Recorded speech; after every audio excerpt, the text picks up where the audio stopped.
on a des lunettes de réalité virtuelle, donc on voit une image virtuelle, on voit des balles, par exemple.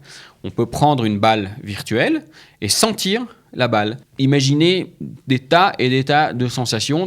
Des infos qui n'en finiront pas de vous épater, c'est la revue de la presse technologique. Et comme chaque lundi, la revue de la presse technologique, eh bien, c'est maintenant. Nous accueillons David Schiffer, spécialiste en cybersécurité, qui nous fait, on va dire, le commentaire de certaines actus brûlantes. Salut David, on est ravis de t'accueillir. Cathy. Voilà. Alors aujourd'hui, tu nous as trouvé une nouvelle qui défie un peu, on a l'impression qu'on a passé, ça y est, le cap de la 4e dimension avec le gant haptique, on va tout vous expliquer, de Meta. Là, on passe du virtuel au réel, on ne sait plus quoi. C'est compliqué. En même temps, extraordinaire. Effectivement. Donc, c'est un pas en avant vers le fameux métaverse. Donc, Meta, c'est le nouveau nom de la société mère de Facebook, qui, dans ses Reality Labs, dont on a parlé la semaine dernière, développe en ce moment le gant haptique. Donc le gant haptique, c'est un gant qui permet de transporter des sensations du virtuel vers le réel. C'est-à-dire qu'on enfile un gant, oui. Qui est très, très, on va dire, un peu compliqué. Hein. C'est pas un petit gant, c'est un gant pneumatique. Voilà, exactement. Et puis... on est comme ça dans le vide, on a une image qui apparaît, on touche un objet sur notre écran et on a la sensation de l'avoir dans la main. C'est ça. Donc typiquement, on peut prendre une balle virtuelle, c'est-à-dire on a des lunettes de réalité virtuelle, donc on voit une image virtuelle, on voit des balles, par exemple. On peut prendre une balle virtuelle et sentir la balle. Et ça se passe à travers un système pneumatique qui passe dans le gant. On voit à l'écran là les images de ce gant et ça donne les sensations de la balle. Donc on peut la lancer en l'air et l'attraper, on peut la jeter, on peut imaginer des tas et des tas de sensations. Donc Quel intérêt ? Alors énormément d'intérêt. On peut communiquer à distance de manière sensorielle. On peut manipuler des choses qu'on ne sent pas vraiment. Alors, ça peut être, par exemple, extrêmement important pour le domaine médical. On pourrait faire des opérations à distance. Donc, on a des chirurgiens spécialistes dans tel ou tel domaine. Avec les gants haptiques, ils pourront opérer de manière virtuelle en ayant la sensation du réel sur le patient qui se trouve à des milliers de kilomètres. Voilà, et ça c'est génial parce que ça permet de préparer ou de répéter une opération, par exemple. Par exemple, ça permet surtout de s'affranchir des distances physiques. Donc, on casse la frontière entre le virtuel et le physique. Ça permet aussi aux enfants de jouer, de mettre le balagan dans la maison. Ça permet de tout faire, en virtuel, dans le jeu, dans tout ce que vous voulez. Ça permet de transporter le virtuel dans le réel à travers des sensations qui sont des vraies sensations pour le coup. Absolument extraordinaire. Alors, il faut dire une petite entre parenthèses, c'est que ces gants existent déjà depuis au moins 2012. Il y a une société dans l'Ohio, je crois, qui le fabrique, qui a des brevets dessus et qui a d'ailleurs invité Mark Zuckerberg et la société Meta à leur reverser des dividendes sur le brevet qu'ils ont sur ces gants. Donc, ça promet de belles batailles juridiques encore. C'est pas terminé. Donc, il a voulu changer de nom pour être plus clean. Et voilà, ça commence. C'est ça. C'est bon. Mais écoutez, en tout cas, l'idée est extraordinaire, vraiment. J'espère que ça ne sera pas détourné pour de mauvaises intentions. En tout cas, ça le sera. Ça le sera sûrement, mais en tout cas, pour l'instant, c'est vraiment génial. Alors, une autre nouvelle, alors là, beaucoup moins sympathique pour tous ceux qui avaient une voiture Tesla électrique. Ils se sont retrouvés bloqués, voiture verrouillée, impossible de la conduire. Que s'est-il passé ? Oui. Alors, les voitures Tesla du modèle 3 et Y étaient concernées en fin de semaine dernière. Il y a eu une panne serveur chez Tesla et du coup, le déverrouillage des automobiles Tesla depuis le smartphone était impossible. Le smartphone ne communiquait plus avec le serveur qui du coup ne communiquait plus avec la voiture. Et comment se fait ? Ils ont été piratés ? Non, selon Elon Musk, le patron de Tesla, ça aurait été une surcharge réseau sur les serveurs qui a fait que le serveur ne pouvait plus assumer la charge et donc ont été coupés.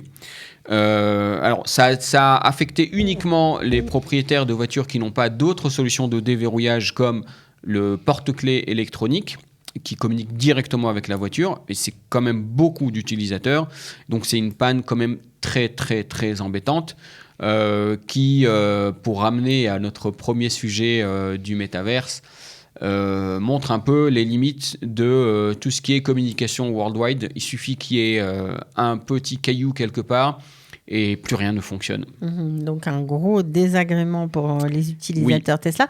Ça va coûter cher à Tesla ou pas ? Il va y avoir des plaintes, des attaques. Je ne sais pas. On ne sait pas encore. Là, on est dans le domaine juridique, je ne sais pas. Il y a un deuxième incident chez Tesla. Ils ont livré des voitures avec des ports USB qui n'étaient pas présents. Il y avait des trous à la place des ports USB. Et en fait, la raison de ce problème, c'est la fameuse pénurie de composants électroniques qu'il y a en ce moment à travers le monde. Donc Tesla a choisi de livrer des voitures pas finies plutôt que de retarder les livraisons. Et Tesla a promis que dès qu'ils auront ces fameux ports USB, les propriétaires de voitures seront invités à ramener les voitures pour faire installer ces ports USB. Et a priori, il ne prévoit pas de geste commercial envers les clients, ce qui est quand même un peu dommage. Un peu dommage, mais bon, ils sont forts de leur réputation. La réputation, ça s'abîme vite. Oui, c'est vrai, mais bon, voilà. Apparemment, s'ils l'ont fait, c'est qu'ils n'ont pas eu très peur. Ils avaient un choix à faire, soit ils retardaient, soit ils livraient pas fini. Ils ont choisi de livrer pas fini. Bon, ok. Voilà. Alors ça, c'est pour Tesla. Alors maintenant, un autre géant, c'est Apple, qui lui, par contre, montre patte blanche et essaie d'arranger, on va dire, les défauts en tout cas, que les utilisateurs reprochent à Apple. Alors c'est pas des défauts techniques, mais disons des défauts du monde Apple très fermé. On peut pas rien faire quand on a un iPhone, sauf avoir affaire au service Apple eux-mêmes. Et là, ça va changer. Et c'est plutôt une bonne nouvelle. Oui, effectivement. Donc Apple est réputé pour être ce qu'on appelle une boîte noire. On ne touche pas à l'environnement Apple. Personne d'autre qu'Apple peut rentrer dans l'environnement matériel ou logiciel Apple, c'est-à-dire notamment les réparations. Et Apple vient d'annoncer qu'à partir de 2022, ils vendront des composants, donc des pièces détachées de iPhone 12 et 13 pour que les utilisateurs puissent faire des réparations eux-mêmes. Alors les utilisateurs ou des boutiques de réparation indépendantes qui n'appartiennent pas à Apple. C'est une grande nouveauté. C'est un bouleversement même dans la politique d'Apple qui s'ouvre du coup à du bricolage de grande masse sur les objets Apple. Donc, oui, parce que jusqu'à présent, quand le iPhone était ouvert en dehors d'un service Apple agréé, la garantie sautait, il n'y avait plus rien à faire. Donc là, ça remet en cause plein de choses. Oui, effectivement, c'est pas tellement la garantie, c'est surtout qu'il n'y avait pas de pièces. Ils ne vendaient pas de pièces détachées. En plus, mais si jamais vous trouviez des pièces, on va dire, c'était pas des pièces originales, c'était des pièces, du bricolage, mais la garantie sautait, quoi. Oui. Donc là, peut-être que ça va changer. Peut-être aussi. Je ne sais pas ce qu'il en sera de la garantie, mais en tout cas, ce sera réparable avec des pièces d'origine. Et ça c'est plutôt sympa. Grande nouveauté. Et ils annoncent également que dans un second temps, les MacBook à base de processeur M1, dont on a parlé ici également, seront aussi réparables. Donc il y aura aussi des pièces détachées d'origine fournies par Apple.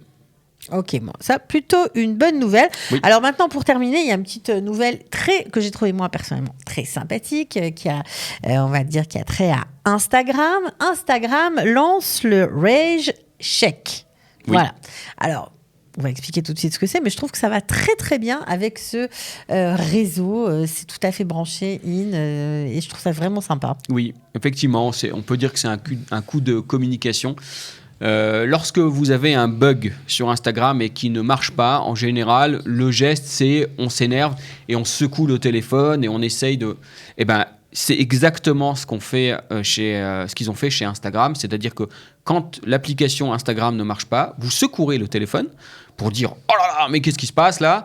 Et puis ça va ouvrir une boîte de dialogue dans laquelle vous pourrez écrire quel est le problème que vous rencontrez et envoyer ça à Instagram qui s'engage à prendre en compte et à faire les réparations nécessaires Sympa. pour corriger Bon, les bugs éventuels sur Instagram. On ne sait pas en combien de temps.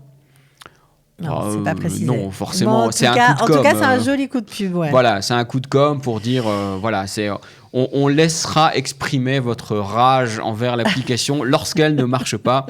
C'est plutôt bien joué, c'est malin. Ouais, c'est très malin, et puis ça leur va très bien. Donc voilà, Oui. Instagram qui cartonne toujours. Et de plus en plus. En tout cas, merci d'avoir été avec nous, David, ce matin.